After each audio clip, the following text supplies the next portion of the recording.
আল্লাহ তাআলা বলে কিয়ামতের দিন জান্নাতীরা জান্নাতের দিকে যাবে, জাহান্নামীরা জাহান্নামের দিকে যাবে। জাহান্নামীরা জাহান্নামের আযাবে চিৎকার করবে, আর ফেরেশতা ডাক দিয়া বলবে, হে বেঈমান, জাহান্নামে কেন আসলি? চিল্লাস কেন? জাহান্নামে আসলি কেন? মা সালাকাকুম ফি সাকার, তোমাদেরকে জাহান্নামে নিয়ে আসলো কে? তখন জাহান্নামী চিৎকার দিয়া বলবে, ক্বালু লাম নাকু মিনাল মুসাল্লিন, ফেরেশতা আমরা নামাজি ছিলাম না। লাম নাকু মিনাল মুসাল্লিন, মুসল্লি ছিলাম না, নামাজ পড়তাম না, এই জন্য আজকে জাহান্নাম। জাহান্নাম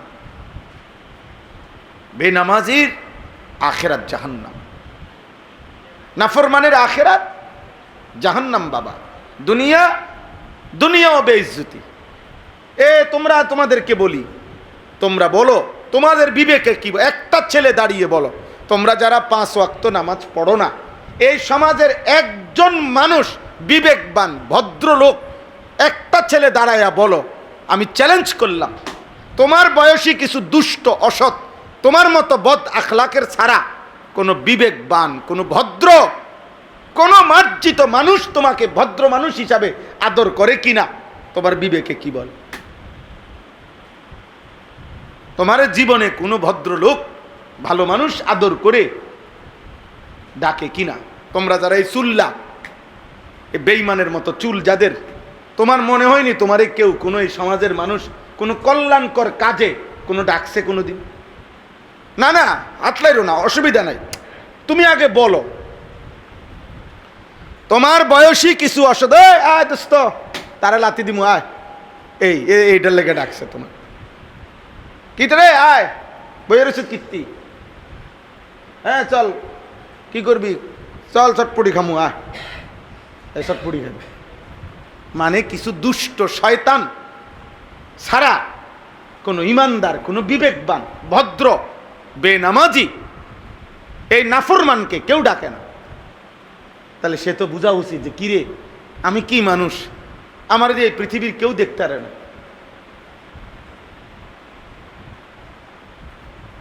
বিবেক যখন মরে যায়, এতটুকু দেমাগও চলে যায়, এতটুকু দেমাগও থাকে না।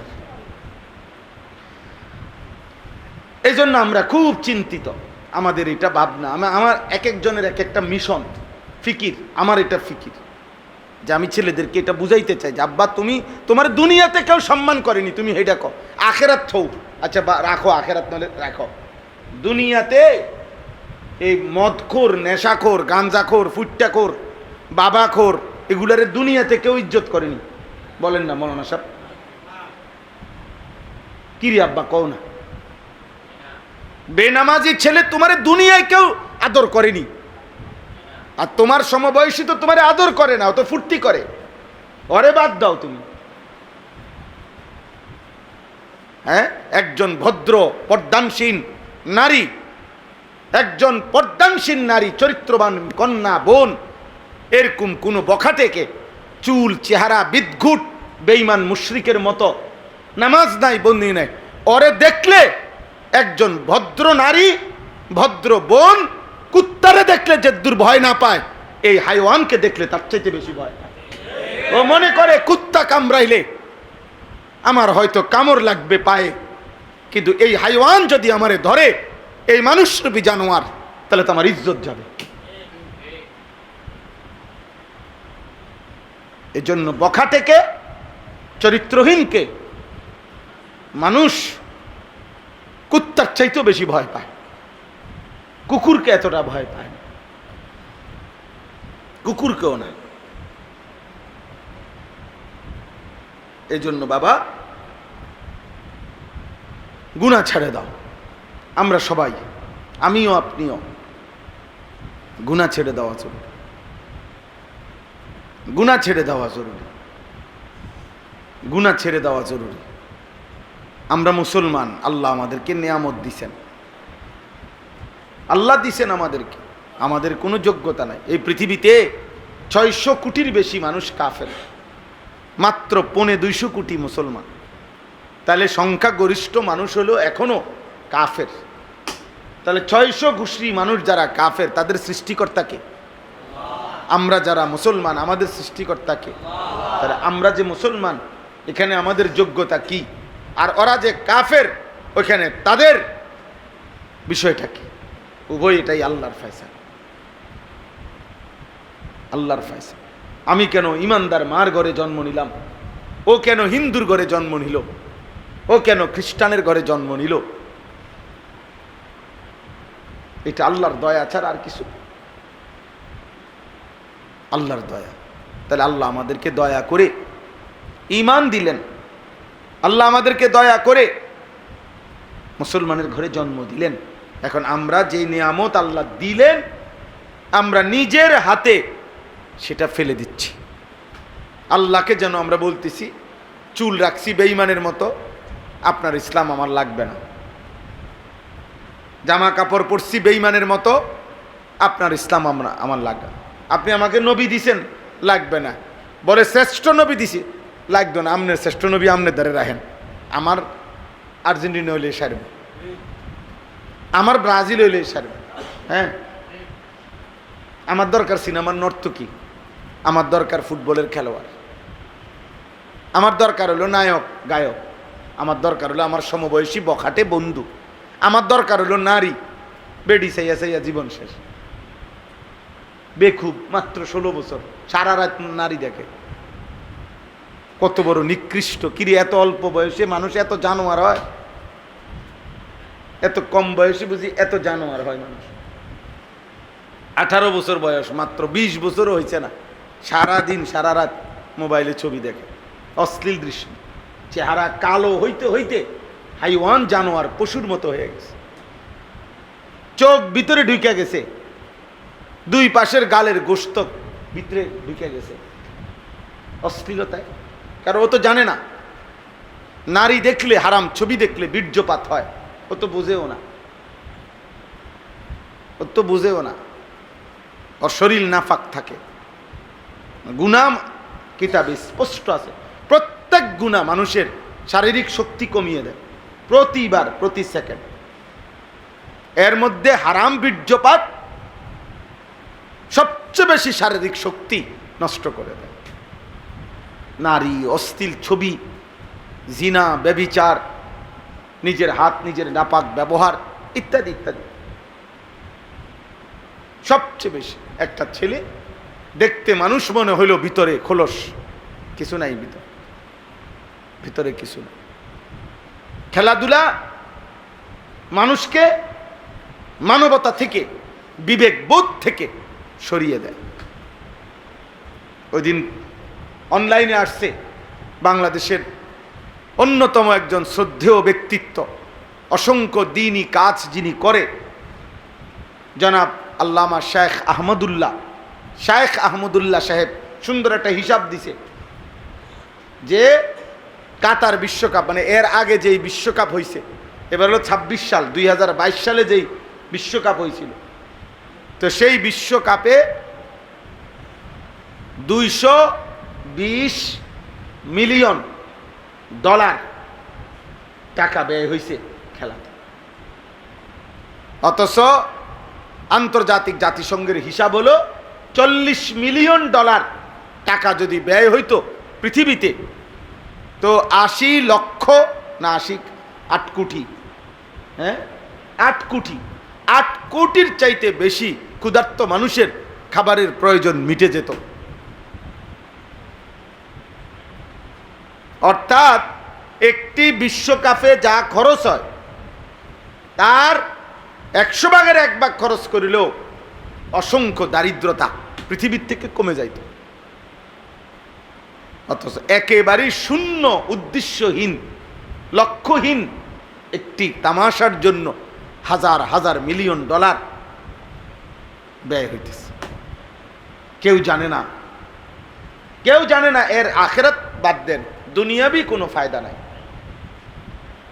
দুনিয়াবি, যেই লোকটা 30 শতক জমি বিক্রি করে একটি দেশের পতাকা বানাইছে, এই চাচা তার সন্তানের জন্য কি রেখে গেল, নিজের জন্য কি রাখে? ওই দেশের খেলোয়াড়রা আইসা বুঝি ওনারে মাথা তুললে নাচবো। হ্যাঁ, ওরা চিনিনি হেরে এই পাগলের, ওরা চিনিনি,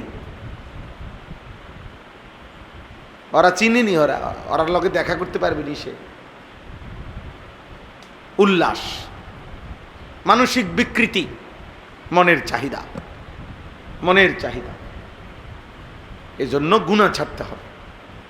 গুনাহ, পাপ, নাফরমানি সমস্ত আযাব, মুসিবত, পেরেশানির কারণ।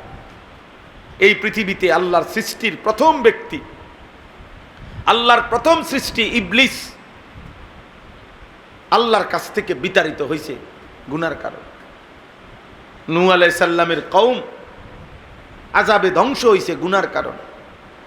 লূত আলাইহিস সালাম, হুদ আলাইহিস সালাম, সালেহ আলাইহিস সালাম, শুআয়ব আলাইহিস সালাম, ফেরাউন, নমরুদ, কারুন, হামান, শাদ্দাদ সব ধ্বংস হয়েছে আল্লাহর নাফরমানির কারণ, সীমা লঙ্ঘনের কারণ। এজন্য গুনাহ, পাপ দোস্ত একবার দুইবার না, হাজার হাজার বার এই পৃথিবীতে আল্লাহ উদাহরণ দেখাইছে, একবার দুইবার না, যে আল্লাহ তাআলা বুঝাইছে পাপীর শাস্তি, নাফরমানের ধ্বংসই হয়, আজ না হয় কাল। বংশধর পাপের একটা বড় মারাত্মক বিষয় হলো বাবা, মনে রাখ বাবা, পাপের শাস্তি তোমার গায়ে হবে এটাও না, হতে পারে তোমার পরবর্তী 70 বছর পরের তোমার প্রজন্ম তোমার পাপের কারণে নির্বংশ হয়ে গেছে, নির্বংশ হয়ে গেছে, বংশ নাই আর চিহ্ন নাই। এই বাংলাদেশে, এই কুমিল্লায়, এই মুরাদনগরে এমন ফ্যামিলি আছে আমি চিনি, আমি জানি। আমি তো মুরাদনগরে যে 22 বছরের চাইতে বেশি আসা যাওয়া করে। এমন ফ্যামিলি আছে এক সময় যাদের রমরমা বিশাল বাড়ি ছিল, আজকে সেই বাড়ির বিশাল এরিয়া আমাকে একদিন দেখাইছে এক জায়গায়, পুরা বাড়ির চারিদিকে, পুরা বাড়ির এরিয়াতে কয়টা কতগুলো গাছ ছাড়া, আর গাছের গোড়ায় কতগুলো কুত্তা শুয়ে রয়েছে, একটা ঘর, একজন মানুষের অস্তিত্ব না। এক সময় যাদের দাপটে মানুষ কাঁপত, আজ তাদের নাম গন্ধ নেই, আজকে তাদের বংশের বাতি জ্বালাইবারও কেউ নেই। আল্লাহ গুনাহ, পাপ, সীমালঙ্ঘন নির্বংশ করে দিছে। আমরা কিতাবে তাফসিরে পড়ছি, ইমাম আমাশ রাহমাতুল্লাহ আলাইহি বলছে, একজন বড় ইমাম, উনি বলছে সুদখোর 70 বছরের ব্যবধানে, 70 বছরের ব্যবধানে সুদখোরের ফ্যামিলি ফকির হবেই হবে, নির্বংশ হবেই হবে। অর্থাৎ তার পরবর্তী জেনারেশন ওই পাপের শাস্তি মুখ। কিরে তে ফকির হলো কেমনে? ওই তার দাদা সুদখোর আছিল, তার দাদা, তার দাদার পাপের শাস্তি সে এখন কি করতেছে? খেসারত।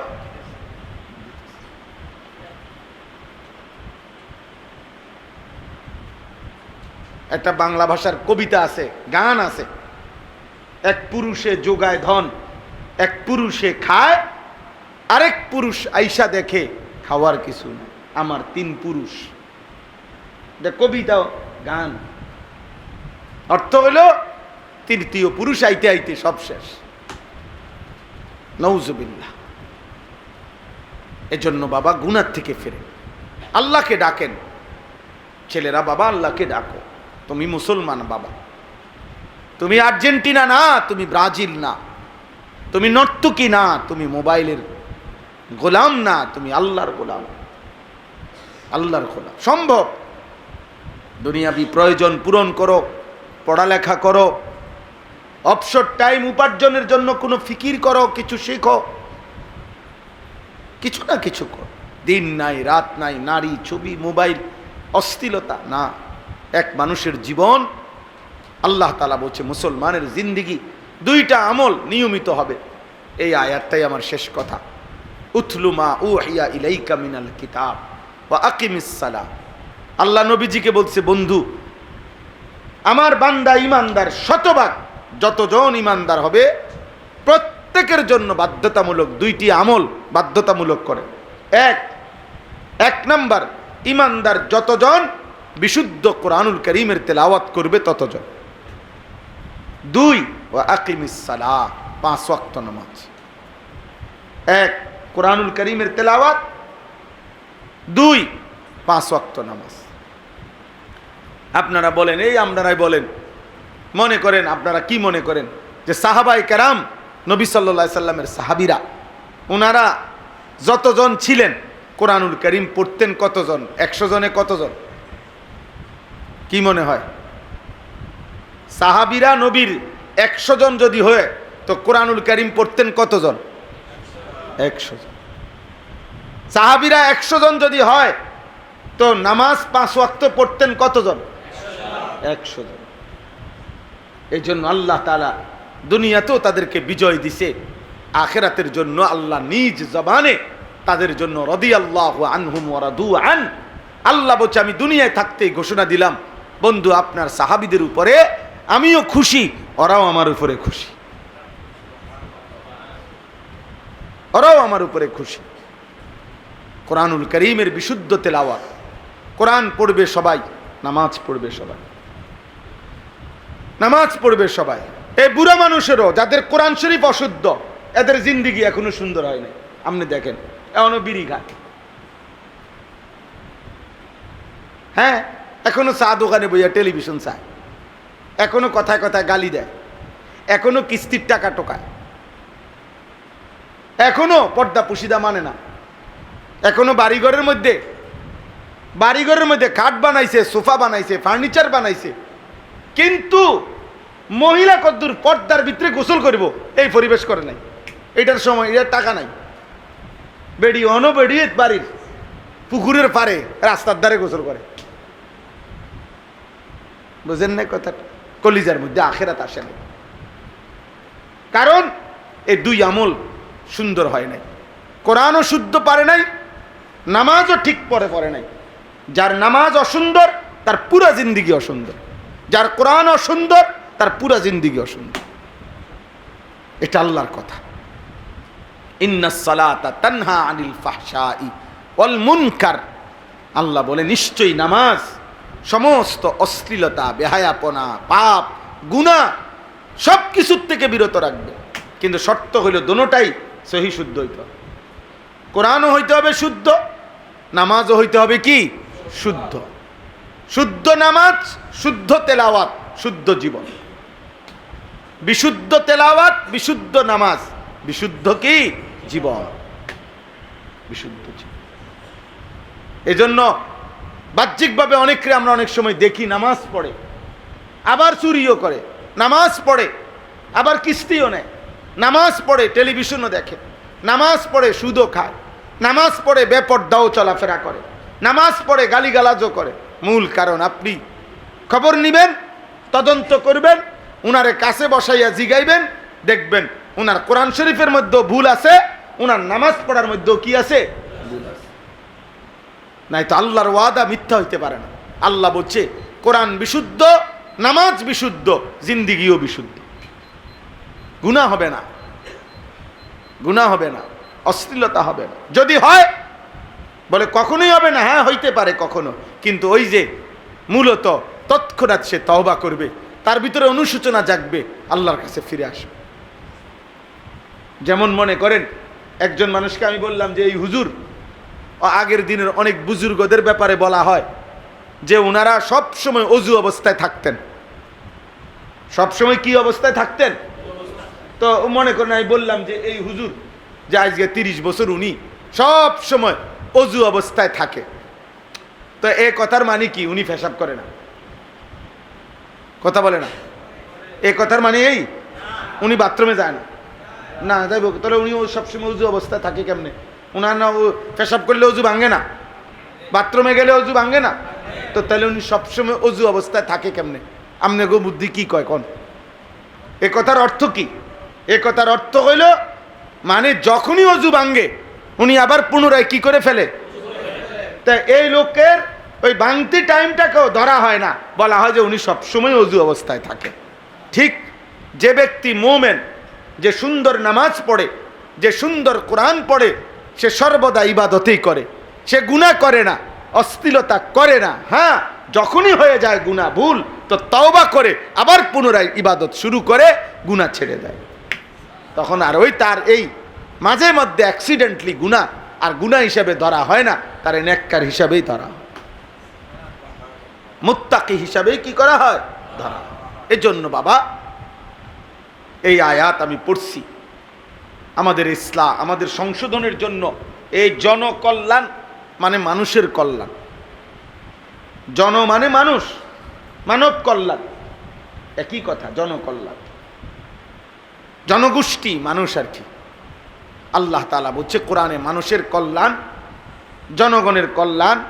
ওই আব্বা, ওইখানে একটা ছাগল গিয়া উঠাও বাবা, ওই রাস্তায় একটা ছাগল যাইয়া উঠাও, যাও আব্বা, যাও যাও যাও, বাইরে হন থেকে বেটা, অপদার্থ কোথাকার।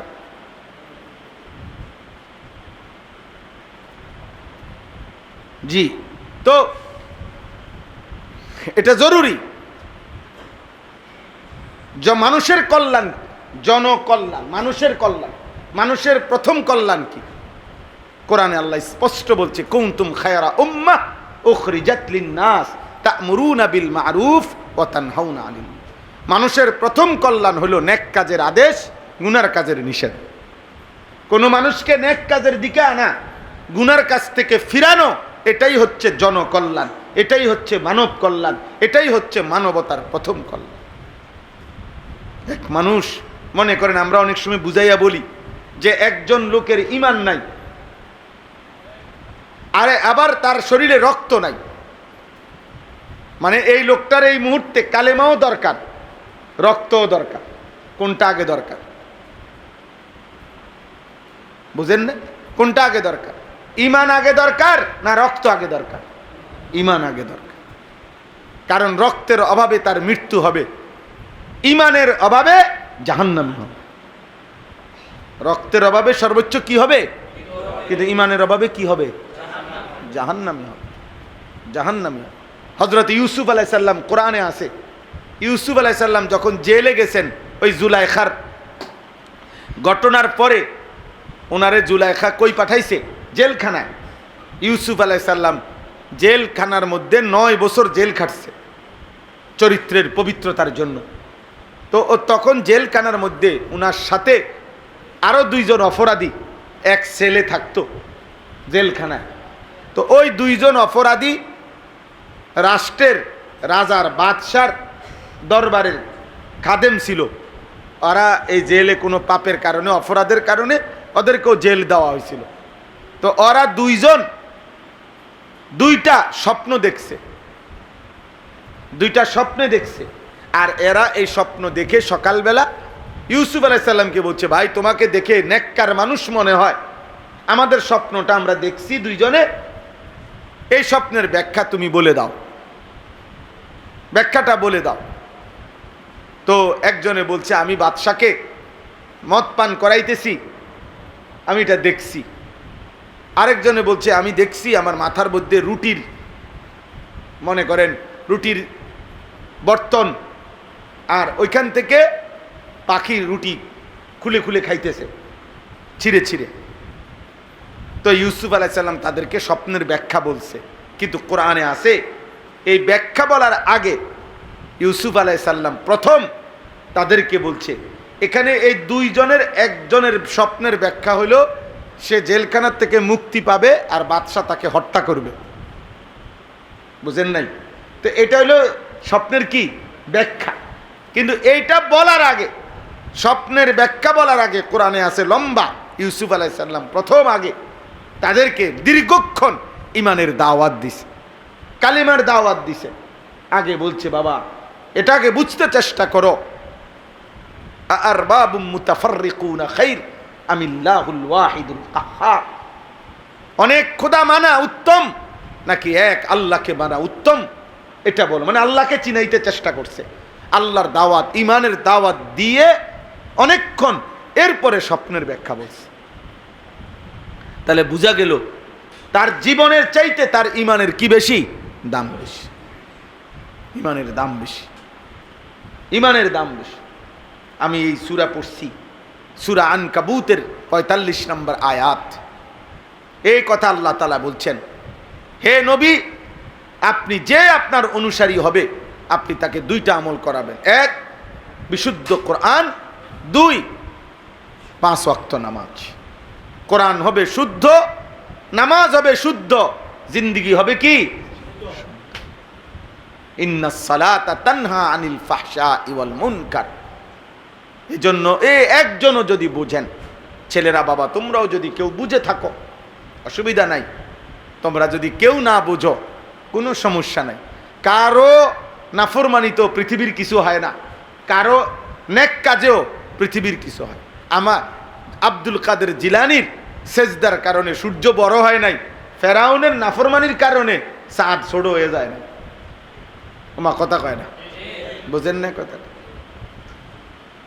সবাই যদি আব্দুল কাদের জিলানি হয় তাইলেও পৃথিবীতে আল্লাহর রাজত্বে বাড়বে না। সবাই যদি ফেরাউন নমরুদ হয়, হাদিসে আছে, আল্লাহর রাজত্বে কমবে না। আল্লাহর শ্রেষ্ঠত্ব মর্যাদা, আল্লাহর বাদশাহী একই রকম, আনুগত্য একই রকম, অবাধ্যতাতেও কি একই রকম। কিছুই আসে যায় না আল্লাহর। আল্লাহ বলছে আমার কিছু আসে যায় না। অতএব আমাদেরই এটা মনে রাখতে হবে। তোমরা ছেলেরা মনে রাখো, তুমি যদি নামাজ না পড়ো, আল্লাহ না চিনো, ঠিক আছে, অসুবিধা নাই, কেন অসুবিধা হবে না। ভাত খাও, ঘুম যাও, পেশাব পায়খানা করো, নারী দেখো, ছবি দেখো, উলঙ্গ দৃশ্য দেখো, লজ্জাস্থানের হারাম বীর্যপাত করো, অসুবিধা কি? অসুবিধা কি? তোমার মতো কত জানোয়ারও তো করছে, তুমিও করবা। কত কুত্তা, শুকর, বিলাই। জাহান্নামীরা এমন অনেক জাহান্নামীদেরকে দেখবে, এমন ব্যক্তিকে যাকে তারা চিনবে। বাকি জাহান্নামীরা, ওই জাহান্নামীটা তার পেটের নারী বুড়ি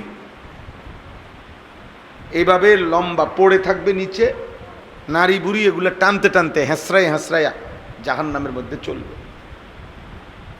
তো হাদিসে নবী সাল্লাল্লাহু আলাইহি সাল্লাম বলেন, ওই বাকি জাহান্নামীরা এই লোকটিকে বলবে, আরে আপনাকে তো আমরা চিনছি হুজুর, আপনি তো আমাদের সেই ব্যক্তি যে আমাদেরকে নেক কাজের কথা বলতেন, গুনার কাজ থেকে নিষেধ করতেন, আপনি এখানে জাহান্নামে, এবং আপনার এই মারাত্মক পরিণতি। তখন তিনি বলবেন, কুনতু আমুরুকুম ওয়ালা আতিহি, আমি তোমাদেরকে নেক কাজের আদেশ করতাম কিন্তু নিজে তা করতাম না। ওয়া আনহাকুম ওয়া আতিহি, এবং আমি তোমাদেরকে গুনাহ থেকে নিষেধ করতাম কিন্তু নিজে তা করতাম, নিজে তা কি করতাম। ফলে আজকে আমারও এই পরিণতি। এই জন্য এটা গুরুত্বপূর্ণ। আহলাদ দেখায় আধুনিক পৃথিবী এই নতুন করে আমাদেরকে বুঝাই দিছে ইদানিংকালে। এটা বেশি হয়েছে আজকে 15-20 বছর ধরে, যে বাচ্চা শিশু তার সংশোধনের কোনো পদ্ধতি নেই, সংশোধনের কোনো নিয়ম নাই। আধুনিক পৃথিবীর কথা হলো, আধুনিক দুনিয়ার কথা হলো, বাচ্চা শিশু তার সংশোধনের কোনো নিয়ম কানুন না, তার কোনো সংশোধন জরুরি না, তাকে কিছুই বলা যায়, সে শিশু। অতএব সে নিজের মতো করে খাবে, ঘুমাবে, পেশাব পায়খানা করবে, হাঁটবে, চলবে, চুল, জামা, পোশাক, লেবাস যেখানে মন চায় সেখানে খাবে, চলবে, ফিরবে। এবং শিশুও কয়দিন, একেবারে 18 বছরের দামরা, এটাও শিশু। 18 বছর বয়স, এখনো সে শিশু। আমাদের আন্তর্জাতিক হিসাব হইল এটা, 18 বছর বলার বয়স, হে বলে এখনো শিশু। অতএব 18 বছর বয়সের শিশু, অতএব সে খারাইয়া মুতলেও কিছু বলার নাই, বৈশা মুতলেও কিছু বলার নাই, কারণ সে তো শিশু। 18 বছরের শিশু সে। এই কারণে এইটা যখন খুব টেলিভিশন দেখতে দেখতে, অ্যাডভার্টাইজ দেখতে দেখতে, হ্যাঁ, নাফরমানরা অবিরত বলতে বলতে এখন মুসলিম সংখ্যাগরিষ্ঠ অভিভাবকের মাথায় এটা ঢুকছে যে বাচ্চাকে কিছু বলা যাবে না। আর বাচ্চা তো একবারে 18 বছর পর্যন্ত। বাংলাদেশের আইনও তো 18 বছর পর্যন্ত শিশু। বাংলাদেশের আর ভিন্ন আইন আসবে কই থেকে? আন্তর্জাতিক আইন। যার কারণে ছেলেদের এই করুণ পরিণতি।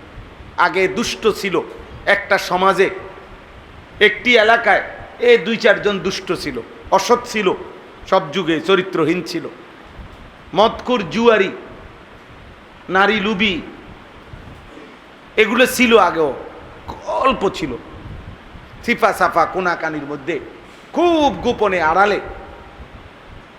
ছিল, কিন্তু এরকম প্রকাশ্য বেয়াদব আগে ছিল না।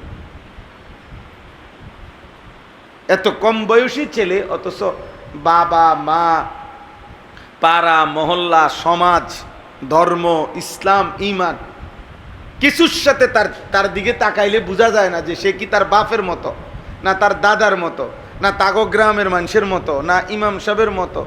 কার মতো সাজছে সে নিজেরে, তার দেশের কারুর লগে মিল নেই। এমনকি আপনি এই ছেলেদেরকে জিজ্ঞাসা করেন, তারা যে স্কুলে পড়ে, স্কুলের স্যারের লগেও তার চুল চেহারার মিল নেই। তাইলে তুই কিরে বাবা, তুই পড়ো কোথায় আর সাজো কোথায়? পড়ো কার কাছে, থাকো কার কাছে? বুঝেন নাই কথা? এই হলো হালাত, একেবারেই বিচ্ছিন্ন করে। শুধু এই বড় একটা কারণ হলো এইটা, যে অভিভাবক ওনাদের মাথায় এটা ঢুকাইছে দুষ্টরা, শয়তানরা, যে বাচ্চাকে কিছুই বলা যাবে না, কিছুই বলা যাবে। ও শুধু ললিপপ খাবে, বাচ্চা মোবাইল টিপবে, বাচ্চা যা মন চায় তাই করবে। বাচ্চা বাচ্চা মানুষ, শিশু। অতএব এই কারণে ছেলেটা পৌঁছতে পৌঁছতে অপেক্ষা করতে আছে 18 বছর, মানে পচা গইল্লা যখন গন্ধ ছুটছে, তো এরপরে গিয়ে তার শিশু কম শেষ হয়েছে, এর মধ্যে সে নষ্ট হয়ে গেছে। অথচ আল্লাহর নবী সাল্লাল্লাহু আলাইহি ওয়াসাল্লাম স্পষ্ট হাদিসে বলছেন, তোমাদের সন্তান যদি 10 বছর হয়, আল্লাহর নবী বলছেন, এবার যদি নামাজ না পড়ে, ছেলে হোক মেয়ে হোক, আল্লাহর নবী বলছে অবশ্যই প্রহার করো, শাসন করো, শাসন করো। 10 বছরের আগে প্রহার করার অনুমতি নাই, কিন্তু বেত রাখার আদেশ আছে। হাদিস, নবীজি বলছে ঘরের মধ্যে লাঠি রাখো, বেত রাখো, যেন ছোট বাচ্চাও ভয় পায়। অনিয়ম করা যাবে না, কিন্তু 10 বছরের আগে আঘাত করবা না। কিন্তু 10 বছর হলেই এবার যদি নামাজ না পড়ে, ওয়াদরিবুহুম আলাইহা, এবার তাকে বেত্রাঘাত কর। আমাদের 10 বছরের বাচ্চাকে যদি প্রত্যেক অভিভাবক এটা বুঝতো, এই কথাটা শুধু 10 বছর বয়সী বাচ্চাকে সংশোধন করা শতভাগ সম্ভব। এখনই না তার গাড় মোটা হয়ে গেছে 16 বছর বয়স দেখে, তে তেড়ামি করে, তে মাতবুরি করে। 10 বছরের পরে একদিনও ছেড়ে দেওয়া মানে তারে শেষ করে দেওয়া। এরপরেই সে গাঁড় ফাঁক দিয়ে লাগবে, হেঁটে বলবে বাইর থাকতাম না। বুঝেন নাই? আমি হোটেলে কাম করুম, আমি হোটেলে কাম করুম, আমি অটো চালাম, অটো চালালে তো ডেলি 300 টাকা, অসুবিধা কি? আব্বা গীতা আবার আমার মোবাইল আমি টিপমু, আমি বেডি দেখমু, নারী দেখমু, আমার বন্ধু বান্ধবের লগে আড্ডা দিমু।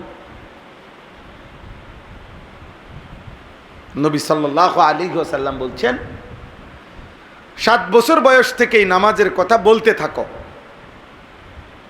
বলতে বলতে যখন 10 বছর হবে, 3 বছর বলছো, 3 বছর পরে 10 বছর পূর্ণ হলে এবার আঘাত করো, প্রহার করো, শাসন করো, এবার আর ছেড়ে দিও না। তাহলে যিনি রাহমাতুল লিল আলামিন, যিনি এই সৃষ্টি জগতে আল্লাহর পরে সবচেয়ে বেশি দয়া মায়া যার, সেই নবী যদি বলে প্রহার করো, তো ওনার চাইতে বেশি মায়া আছে কার? মানুষের মধ্যে আমাদের নবী সাল্লাল্লাহু আলাইহি সাল্লামের চাইতে বেশি মায়া কার? বলেন না, তোমরা বলো না ছেলেরা, তোমরা বলো। এই তোমরাই অল্প কয়জন ছেলে বসছো, তোমরাই বলো না বাপ, এত অল্প বয়সে তোমাদেরকে কে আল্লাহ ভুলায় দিল? এত অল্প বয়সে ইসলামী জীবন তোমাদের কেমনে ভুলে গেল? এত অল্প বয়সে নবী সাল্লাল্লাহু আলাইহি সাল্লাম, সাহাবা, ওনাদেরকে তোমরা ভুলে গেলা কেমনে? বলো। এটাই কারণ, অভিভাবকের গাফলতি, অভিভাবকের গাফলতি। আর সুযোগ পাইলেই আগাছা বড় হয়ে যায়, এটাই নিয়ম। আগাছা নিয়মিত কাটতে হয়, নয়তো আগাছা ধানের আগে কি হয়ে যায়, বড় হয়ে যায়। আগাছা আগে বড় হয়ে যায়, এই জন্য অসভ্যতা আগে বেড়ে যায়। ফেলে রাখলে কাউকে গুনাহ করাইবার জন্য, ইবাদতের জন্য কষ্ট করতে হয়, আমলের জন্য তাকে জোর করতে হয়, শাসন করতে হয়, বলতে হয়, টেনে ধরতে হয়। গুনাহ করাইবার জন্য কাউরে উৎসাহিত করতে হয় না, আমরা ছাড়া দিলেই হয়। গুনাই তারে টাইনা নিবে, মোবাইলই তারে টাইনা নিবে, নর্তকী তাকে টাইনা নিবে, সমবয়সী অসৎ বন্ধুই তাকে টেনে নিবে। খুব অল্প সময়ে ওরে জাহান্নামের কিনারে পৌঁছাই দিবে, জাহান্নামের কিনারে পৌঁছে। এই জন্য ছেলেরা, বাবা, সবাইকে বলি, আপনাদেরকেও বলি, আমি ব্যক্তিগতভাবে কখনোই ঘাবড়াই না, কম হোক বেশি হোক। যখনই আমি বলার সুযোগ পাই, যেখানেই সুযোগ পাই, বলার চেষ্টা করি। আলহামদুলিল্লাহ, আমাদের মুরাদনগর বড় মাদ্রাসায় আজকে মাসিক ইসলাহি মাহফিল, আল্লামা মুফতি আমজাদ সাহেব খুব আবদার করছেন। ওইখানে আমার দাওয়াত আগে ছিল না, মাঝখানে আমি একটু সময় 40-45 মিনিট সেখানে বয়ান করতে হয়েছে। পুরা মাদ্রাসার তালিবে ইলমরা বসছে, ও এই জন্য গেছিলাম, না তার একটু আগে আসতে পারতাম। তাইলে আমি সবাইকে বললাম, তোমরা যারা ছেলে আছো আব্বা, এই 10 জন হও, 1 জন হও, আমার কোনো অসুবিধা নাই। কারণ আমি তো কোনো প্রার্থীও না, আমার কোনো নির্দিষ্ট রাজনৈতিক কোনো দল নাই, অথবা রাজনৈতিক কোনো দলের সাপোর্টও করি না আমি। কাজেই আমার লোক বেশি হইতে হবে, জনপ্রিয়তা হইতে হবে তো জরুরি না, আমার আল্লাহর কথা বলা দরকার। 1 জনকে বললেও নেকি হবে, 1 লক্ষকে বললেও কি হবে, নেকি। আমার নেকি দরকার, সওয়াব দরকার। কিন্তু আপনারা মনে রাখবেন, ছেলেরা তোমরাও মনে রাখবে, এই কথা সত্য যে আব্বা, কেউ যদি টেনে না ধরে, কেউ যদি গুনাহ থেকে না ফিরায়, তুমি নিজে পারতা না। এজন্য কোনো মানুষের জীবনের সবচেয়ে বড় সৌভাগ্য এমন একজন উত্তম অভিভাবক পাওয়া, যে তাকে গুনাহ থেকে ফিরায়, নেক কাজে আগায়া দেয়।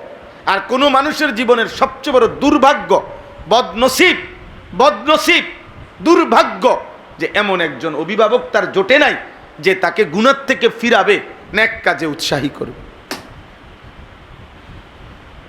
বুঝেন না? এটা অনেক বড় বিষয়। আমরা ছোটবেলায় আলহামদুলিল্লাহ, বাবা আমার মসজিদের ইমামতি করতেন, বাবার হাত ধরে ধরেই মসজিদে গেছি।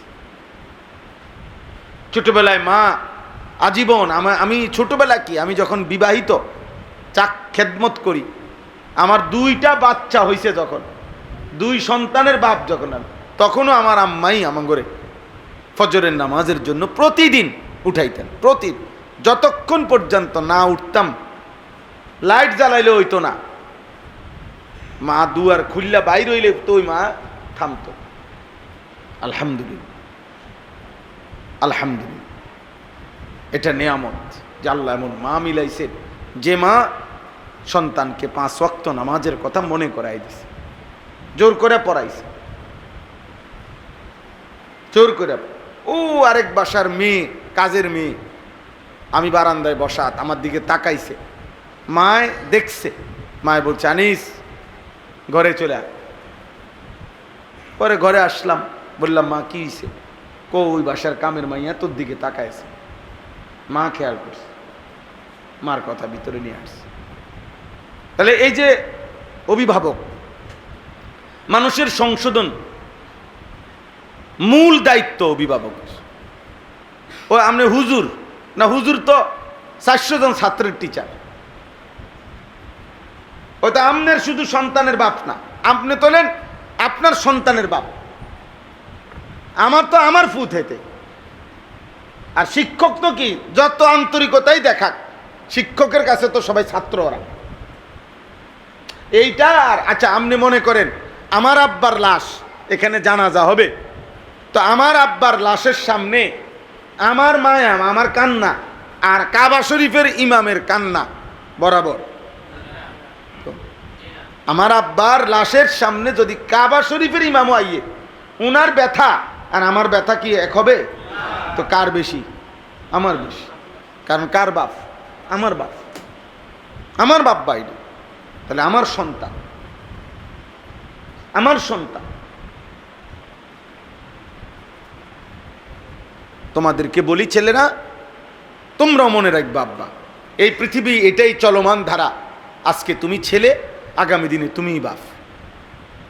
তার মানে তোমারও আল্লাহ তাআলা সন্তান দিবে, আর আজকের পাপ আর নাফরমানির শাস্তি তোমার সন্তান তোমারে ফিরায় দিবে। আমরা ছোটবেলায় শুনতাম, গ্রাম্য কথা কইতো, ফুতে বাফেরে মারছে, মারতে মারতে গাছের লেবু গাছ না ডালিম গাছের কাছ পর্যন্ত লইয়া গেছে। বাফে এবার কানতে কানতে ফুতের ধরে হাত ধরে কইতেছে, ফুত আমারে তুই মারতে মারতে আর নিস না এদিকে। এটা গ্রাম্য কথা আর কি, আর নিস না আমারে, আর মারিস না ফুত। তখন ফুতে থামিয়া গেছে। তো বাফেরে জিজ্ঞাসা করছে, আপনি আর মারতাম না করলেন কা? আমিও আমার আব্বারে মারতে মারতে এর দূরে আনছিলাম। এটা একটা গ্রাম্য কথা আর কি। আমিও আমার আব্বারে মারতে মারতে এর দূরে আনছিলাম। কাজে এর থেকে বেশি নিস না, তাহলে তোর ফুত তোরেও আরো বেশি নিবি। তার মানে তোমাদের এই পাপ আখেরাত তো পরে, দুনিয়াতেই তোমরা এর শাস্তি ভোগ করতে হবে, শাস্তি ভোগ করতে হবে। ফাখালাফা মিন বাদিহিম খালফুন আদাউস সালাহ ওয়াত্তাবাউশ শাহওয়াত ফাসাউফা ইয়ালকাউনা গায়্যা। আল্লাহ তাআলা বলেন, ইব্রাহিমের পরে, ইয়াকুবের পরে আমি আল্লাহ তাআলা পরবর্তী জামানায় এরপরে একদল মানুষ প্রতি জামানায় আসবে, যারা নিকৃষ্ট জেনারেশন, অপদার্থ মানুষ, অপদার্থের দল। কেমন নিকৃষ্ট? আল্লাহ বলেন দুইটা কারণে নিকৃষ্ট। আদাউস সালাহ, এক নম্বর হলো যারা নিয়মিত নামাজ ত্যাগ করে। দুই, ওয়াত্তাবাউশ শাহওয়াত, মনের ইচ্ছা মতো চলে। আল্লাহ বলেন এই দুই পাপের পাপী নাফরমানকে আমি আল্লাহ ঘোষণা দিলাম, ফাসাউফা ইয়ালকাউনা গায়্যা, জাহান্নামের সবচেয়ে নিকৃষ্ট আযাবের গর্তে আমি তাদেরকে ছুঁড়ে মারব। এই জন্য প্রত্যেক জেনারেশনের মধ্যে মনে রাখবা বাবা, তোমাদেরকে বলি, প্রত্যেক প্রজন্ম বুঝুনি, প্রজন্ম মনে করো তোমার দাদা একটা জেনারেশন, তোমার দাদার বয়সীরা, তোমার বাবা ও এরা একটা জেনারেশন, তুমি তোমার সমবয়সীরা তোমরা একটা জেনারেশন। আবার তোমরা যখন আল্লাহ চাহে তো সন্তানের বাপ হইবা, তো তোমাদের সন্তানরা হইল আরেকটা জেনারেশন। এই যে এখন বলে জেন জি, এখনকার জেনারেশনকে যাদের বয়স 21 বছরের এদিকে না 28-এর আগে, তাদেরকে জেন জি বলে, জেড জেনারেশন জেড, এই প্রজন্মকে।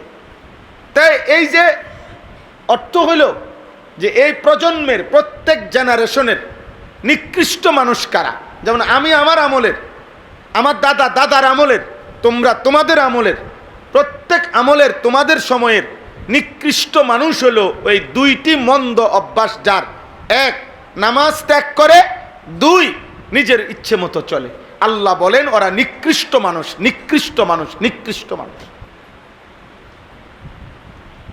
খালফুন, এরা নিকৃষ্ট মানুষ,